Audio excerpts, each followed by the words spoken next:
If I manage to scare you simply by saying this word, chances are high that you've already journeyed down the rabbit hole of becoming a crypto enthusiast, perhaps even something like a Bitcoin or altcoin maximalist.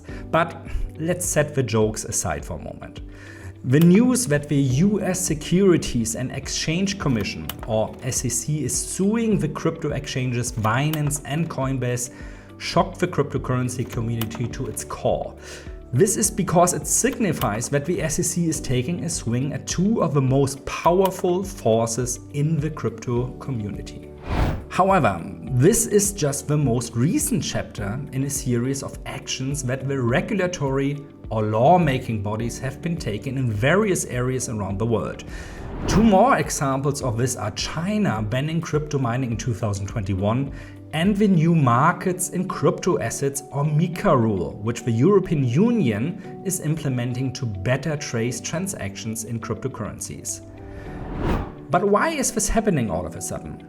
Why does it seem to many people that lawmakers in various countries appear to be on a sort of witch hunt?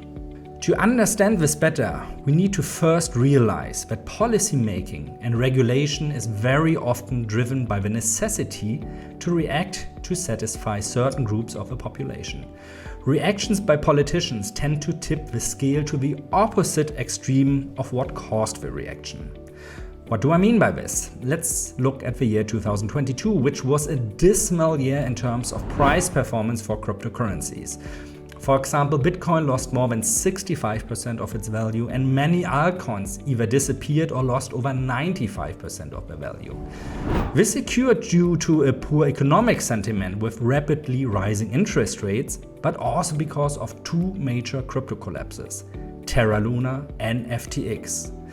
These led to losses of billions of US dollars for the investors and coin holders, not because their business models failed, but because they turned out to be outright scams and Ponzi schemes.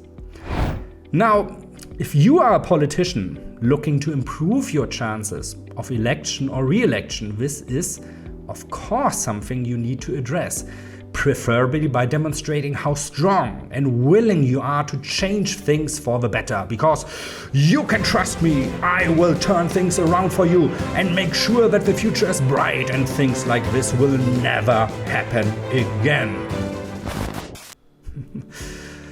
Allow me to rephrase that a bit. If one extreme of the scale is millions of clients losing billions of US dollars to scams, then the other extreme would be to ban an entire industry to protect people from ever losing money again with cryptocurrencies.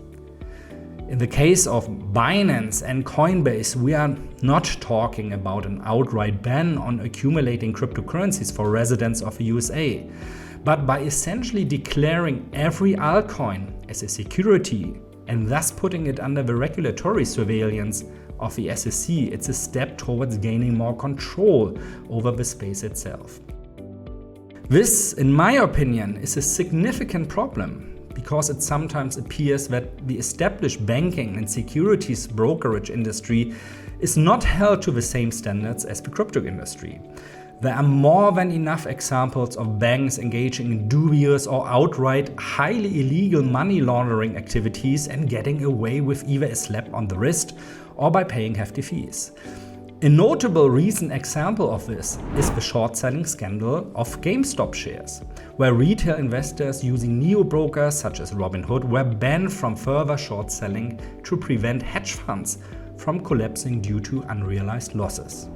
So, regulation is bad. Should it be avoided, and should the crypto space remain a lawless Wild West where anything goes?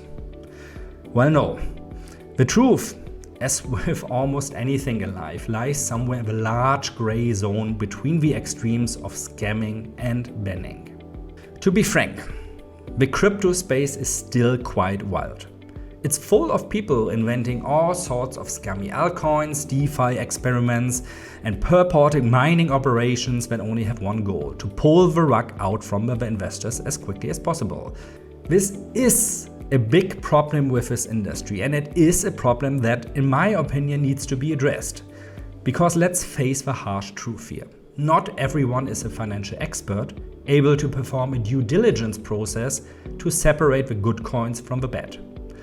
And with many, for example, current meme coins being hyped by influencers on social media, it can be easy to get lost and swept up by the FOMO train. Furthermore, in order for the industry to be taken more seriously by institutional investors, the people controlling 90% of the money, regulatory frameworks need to be in place. If you run a multinational corporation like Apple, a bank or a pension fund, you can't just decide to buy Bitcoin or Ethereum for your balance sheet. You need to follow certain regulatory frameworks. And if these frameworks do not exist, you cannot invest. Lastly, self-custody.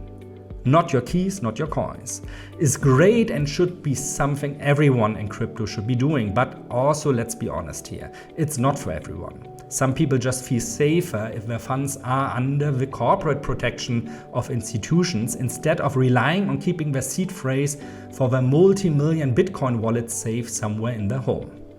In my opinion, this last point is, for example, something where regulations could come in handy for the majority of crypto users.